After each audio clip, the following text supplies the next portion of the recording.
अरब खरब लो द्रव है, उदय अस्त लो राज। तुलसी जो निज मरण है, तो आवे के काज।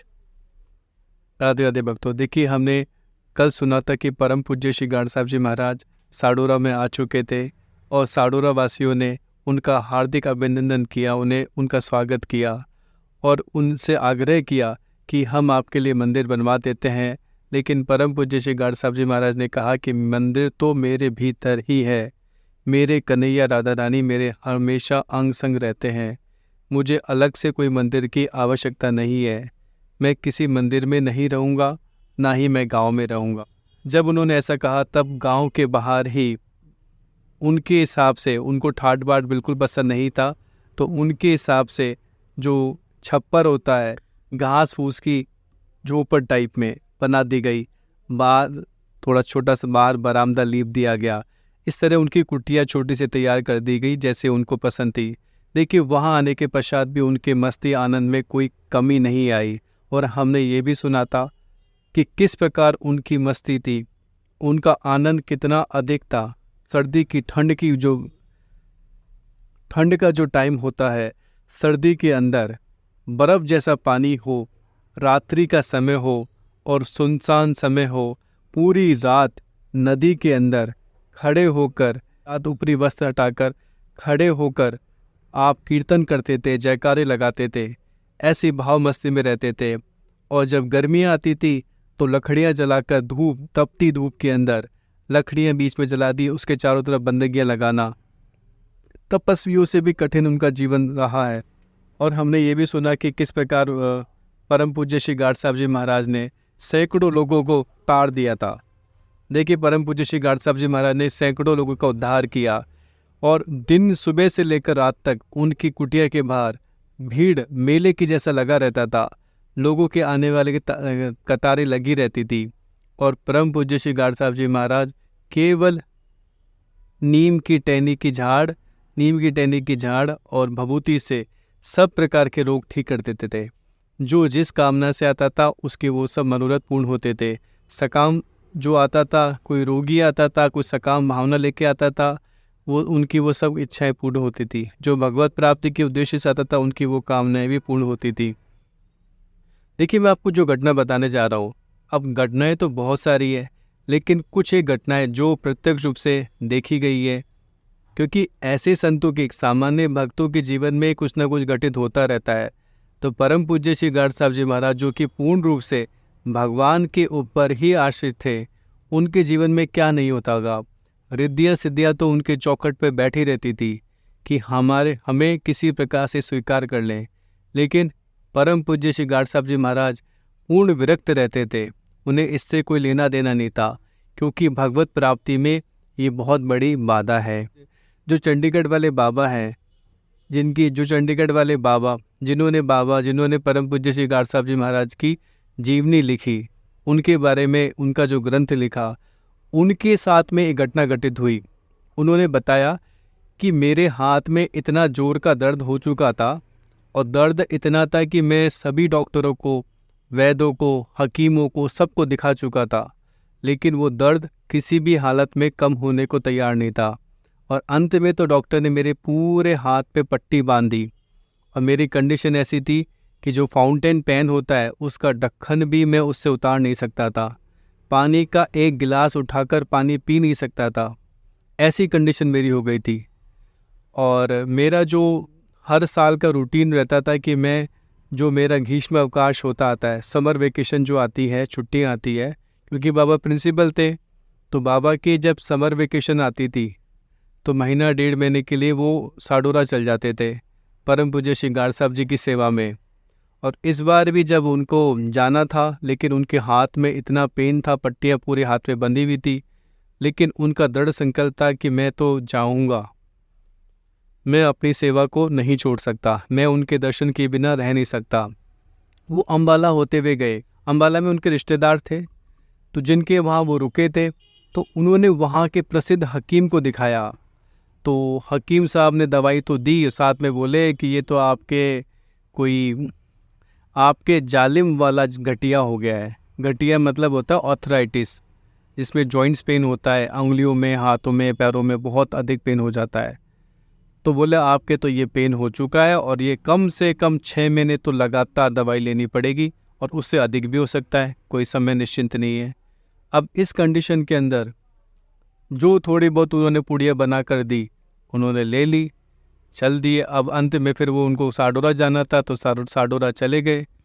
साडोरा जाने के पास में जब गार्ड साहब जी महाराज के पास पहुँचे तो गार्ड साहब जी ने पूछा ये क्या कर रखा है तुमने अपने हाथ में। तो उन्होंने बोला कि उन्होंने सारी आप बीती सुना दी। अब गार्ड साहब जी ने जब सुना तो कहा कि ओ अच्छा, तो तुम एक काम करो, ये पट्टी उतार दो। उन्होंने कहा कि ये पट्टी उतार दो, और जैसे ही मैंने उनकी आज्ञा सुनी तुरंत पट्टी खोल दी। पट्टी खोलते ही उसी क्षण मुझे नीम की एक हरी टहनी से वह झाड़ने लगे।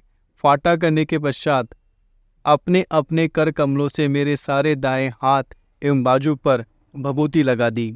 इसके बाद उन्होंने मुझे आदेश दे दिया, यहाँ से बाल्टी, रस्सी, गड़वी, साबुन और तेल ले जाओ तथा निकट के कुएं से पानी खींचकर खूब मल कर नहाओ। विशेषकर इस दर्द वाले स्थान को खूब साबुन से, तेल से साफ करो, जिस पर कि तुम 2 महीने से लगातार पट्टी बांधे रहे हो। परम पूज्य श्री गार्ड साहब जी की ऐसी आज्ञा सुनकर बाबा हक्के बक्के रह गए। बाबा सोचने लगे कि जिस हाथ से मैं पानी का गिलास नहीं उठा सकता, उससे इतनी बड़ी गड़वी उठा के लेके जाना, बाल्टियाँ ले के सामान लेके जाना और कुएं से पानी खींचना। जिन्होंने कुएं से कभी पानी खींचा हो वो समझ सकते हैं, क्योंकि कुएं में जब जैसे बाल्टी डाली जाती है, जब तक बाल्टी अंदर रहती तब तक तो कोई हल्कापन होता है। जैसे ही पानी से बाहर बाल्टी आएगी वो इतनी भारी हो जाती है, और लोहे की बाल्टी होती है, उसको खींचना बहुत ताकत चाहिए। तब बाबा ने कहा कि मैं बाल्टी कैसे उठाऊंगा, लेकिन गार्ड साहब जी ने गंभीर मुद्रा में फिर कहा, जैसा तुम्हें मैंने कहा है वैसा करो।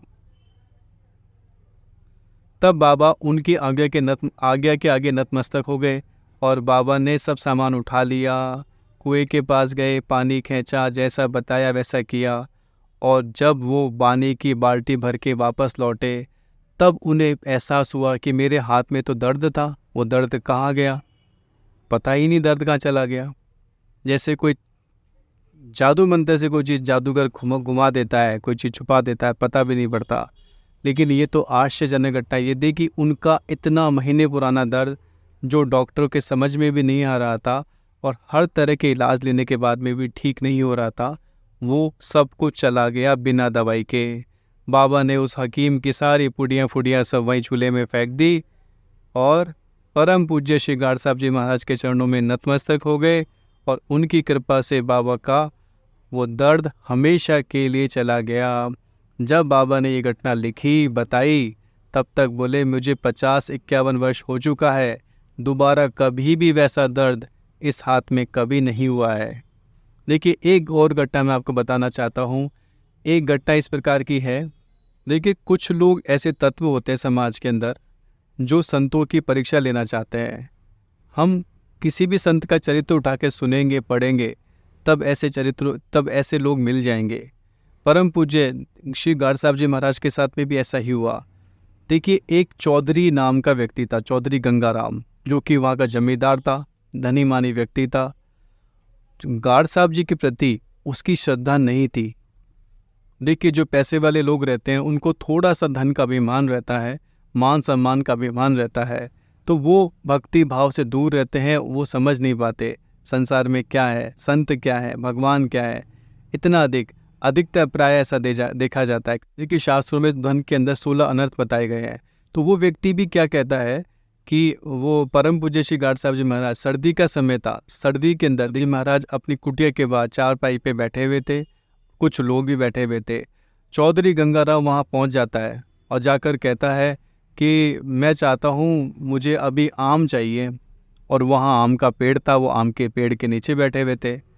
तो उन्होंने कहा कि इस समय आम थोड़ी आते हैं, कच्ची कैरियाँ हैं, आम है, ये तो गर्मियों में आती है और फिर पकाई जाती है, फिर पकती है, उसके बाद में वो आम बनती है। गर्मियों में, समर में, सर्दी में थोड़ी मिलती है। लेकिन वो कहता है अभिमान से कि अगर गर्मियों में मुझे चाहिए होती तो मैं तो बोरियों के बोरी ले आऊँगा, बोरे के बोरे मैं खुद ला सकता हूँ, मेरे पास इतना पैसा है, मुझे तो अभी इसी समय चाहिए। अगर आप में शक्ति है, सामर्थ्य है, तब तो आप मुझे दिलाओ, नहीं तो ये नाम की रट लगाना छोड़ दो। देखिए, गोस्वामी तुलसीदास जी महाराज, जिन्होंने हिंदी की टीका लिखी रामायण जी की, उनका कितना विरोध किया। काशी के विद्वानों ने उनका बहुत विरोध किया, उनकी प्रति लाने की कोशिश की गई, 2 चांडाल उनको मारने के लिए भेजे गए, बहुत विरोध हुआ। जब गोस्वामी तुलसीदास जी महाराज की परीक्षा लेनी चाहिए कि बोले अब इसको प्रमाणित कौन करेगा।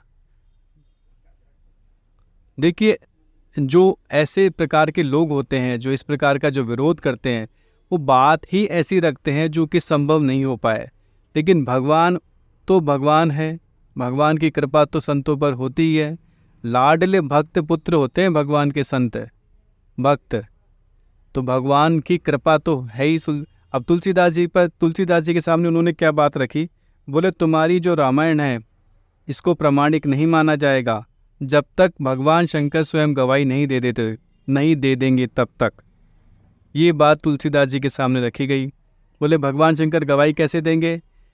तो उन्होंने कहा कि काशी विश्वनाथ जो मंदिर है भगवान शंकर का, जहाँ साक्षात भगवान शंकर विराजमान होते हैं, वहाँ पर सभी ग्रंथ रखे जाएंगे और तुम्हारी जो टीका है रामायण की, इसको सबसे नीचे रखा जाएगा। अगर ये रात्रि में किया जाएगा और सुबह जब मंदिर खुलेगा तब ये टीका जो रामायण की तुम्हारी है ये सबसे ऊपर होनी चाहिए, तब तो हम इसे प्रमाणिक मानेंगे और तब ही तुम्हें ये इसका प्रचार करने की आज्ञा देंगे, अन्यथा तुम्हारी ये प्रति हम जला देंगे। गोस्वामी तुलसीदास जी में तो दैन्यता के भंडार थे, तो उन्होंने कुछ ही नहीं कहा, जैसे आपकी आज्ञा, जैसे प्रभु आप लोग करें वैसे आप कीजिए। और उन्होंने वैसा ही किया। जब सुबह मंदिर खुला तो सबसे नीचे रखी हुई रामायण सबसे ऊपर थी, सबसे ऊपर आ चुकी थी। जब उस रामायण की प्रति को खोला गया तो उसमें लिखा हुआ था सत्यम शिवम सुंदरम। नीचे भगवान शंकर ने लिखा शिव, अपने हस्ताक्षर करके दिए भगवान शंकर ने।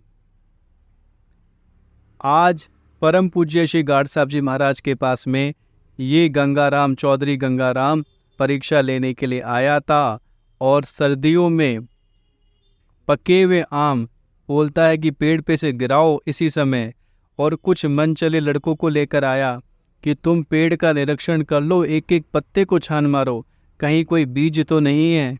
और उन्होंने छान कर कह दिया कि कहीं कोई बीज नहीं है। तब परम पूज्य श्री गाड साहब जी को कहता है आप नाम लेना बंद करें, क्योंकि अगर आपके भगवान हैं तो मुझे आप प्रूव करके दिखाइए। देखिए, चौधरी गंगाराम जी की ये बेतुकी बातें सुनकर वह परम पूज्य श्री अलौकिक अवधूत समझ गए कि यह मेरी परीक्षा लेने आया है। यह समझते ही आप अपने परम पूजनीय प्रभु से 2 हाथ जोड़कर विनम्रतापूर्वक अपने अंतःकरण की पूरी गहराई से प्रार्थना करने लगे। मेरी रेलगाड़ी चलाकर मेरी लाज रखने वाले प्रभु, मेरे द्वारा रखे हुए 13 थालों में भोग लगाकर मेरी लाज रखी, मेरे नाम की लाज रखने वाले मेरे प्राणाधार घनश्याम जी, द्रौपदी की चीर बढ़ाकर उसकी लाज रखने वाले प्रभु श्री कृष्ण महाराज जी, अपनी एक अंगुली पर गोवर्धन पर्वत उठाकर ब्रजवासियों की रक्षा करने वाले, सब देवी देवताओं के एकमात्र आदि कारण मेरे अत्यंत सुंदर श्याम जी, सांवल शाह बनकर नरसिंह भक्त की हुंडी ताड़ने वाले, ब्रह्मा जी के भी अति वंदनीय नरसिंह बनकर भक्त प्रहलाद की रक्षा करने वाले सच्चिदानंद परिपूर्ण ब्रह्म, यह मैं क्या देख रहा हूँ और क्या सुन रहा हूँ। मैंने तो इस पगले को स्वयं नहीं बुलाया है, आप ही ने इसे यहाँ बेचकर सारा खेल रचाया है, या तो इससे इसका बेतुका इरादा छुड़वा दो। देखिए, गाड साहब जी महाराज कह रहे हैं या तो इससे इसका बेतुका इरादा छुड़वा दो या इसकी इच्छा पूरी कर दो। मेरे प्राणेश, सब सृष्टियों के सृष्टा, सभी लोगों के नियंता, सब देवी देवताओं के अति पूजनीय, सर्वशक्तिमान, घट घट के अंतर्यामी, सभी दिशाओं में एवं सभी जड़ और चेतन पदार्थों में व्याप्त एकमात्र प्रभु श्री कृष्ण जी, यह मेरी परीक्षा नहीं है। मैं बदनाम हो गया तो मुझे कोई फर्क नहीं पड़ेगा, यह तो आपके और केवल मात्र आपके ही नाम की परीक्षा है, आपके नाम की परीक्षा है। यदि आज इस गंगाराम को एक आम न मिला तो संसार आपको क्या कहेगा? ओह, मैं तो उसका अनुमान भी नहीं लगा सकता हूँ। आपके विरुद्ध, मेरे प्राणों से प्यारे प्रभु श्री कृष्ण जी के विरुद्ध। हाय, क्या मैं कुछ सुन सकूंगा? नहीं नहीं नहीं, कदापि नहीं, 3 काल तक नहीं। यह कहते कहते बस प्रेमाशु की आपकी आंखों से झड़ी लग गई। धड़ाम से आप चारपाई से नीचे गिर पड़े। गिरते ही आप अचेत हो गए, अचेत हो गए। फिर चेतना आते ही आपके मुख पर था, प्रभु मेरे कृष्ण जी, प्यारे श्याम जी, लाज रख लो अपने परम पवित्र नाम की, नहीं तो मेरे प्राण पखेरु उड़ चले। आहा, कैसा भयानक समय है। सर्वज्ञ सर्वंतर्यामी सर्वशक्तिमान, जल्दी पधारो। और फिर आप बेहोश होकर गिरना ही चाहते थे कि सब सृष्टियों के सृष्टा, सभी देवी देवताओं के आदि कारण त्रिलोकीनाथ प्रभु श्री कृष्ण महाराज जी का सिंहासन फिर डोल गया। उन्हें अपने अत्यंत प्यारे भक्तराज और अलौकिक अवधूत पर फिर दया आ गई। और तत्क्षणी जिस आम के वृक्ष के नीचे आप बैठे थे, उसी वृक्ष के ऊपर से एक नहीं 2 आम गिर कर चौधरी गंगाराम की गोदी में आ गिरे। बस फिर क्या था, चौधरी गंगाराम अत्यंत लज्जित होकर उस भक्तराज एवं अलौकिक अवधूत के चरण कमलों में साष्टांग दंडवत प्रणाम करते हुए अति दीन भाव से क्षमा याचना करने लगा। मुझे क्षमा कर दो, मुझे माफ़ कर दो, मैं आपको पहचान ना सका। आप जैसे संत अलौकिक होते हैं, मुझे क्षमा कर दो। हे मेरे प्रभु, मेरे अपराध क्षमा करो, क्षमा करो, क्षमा करो।